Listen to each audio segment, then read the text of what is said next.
ይቅርብሽ በእኛ ዳፋ አንቺም እንዳትደፍ አሁን እኛ በፌዴራል ለምን በፌዴራል በልዩ ኃይል በሪፐብሊካን ጋርድ ተከበል ከበባ ውስጥ እዚህ ከመጣሽ ሶስተኛ ዓለም ጦርነት ኢትዮጵያ ውስጥ እዚህ መጠጥ ቤት ይቀሰቀሳል። ቻው ቻው ቻው ቻው ሌቦ ቻው። አቀብለው እንጂ አቀብለው። በጣም ስለጨቀጨኩ ብዙ ጊዜም ስለያዝኩ ዛሬ ይቅርታ ጠይቀሃለሁ። ሁሉ ነገር ግን አሁን ያበቃል። ሁሉም ነገር ስትይ መቼስ እንለያይ እያልሽ አይደለም?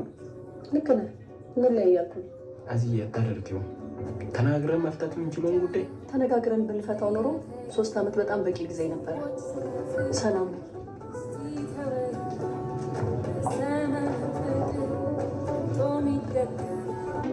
እናት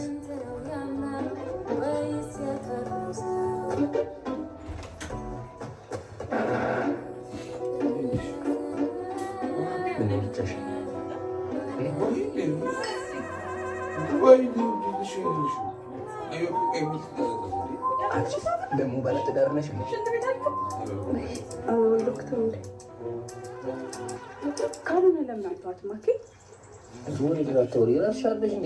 እዳው እንዲከፈል ብለሽ ደውለሽ ጠርተሻት እዳው ተከተልሽ። አንተ ፈልጋት ነበር። ምን በሌት ታሳብባለህ? አሁን ሳምቡን አይን ውስጥ እየገባ ነው። ቶሎ ቶሎ ጀምሪ። አሁንም እኮ ያስገደደ የለም። ለምን አልተዋትም? በእናትሽ እንዴ! እስኪ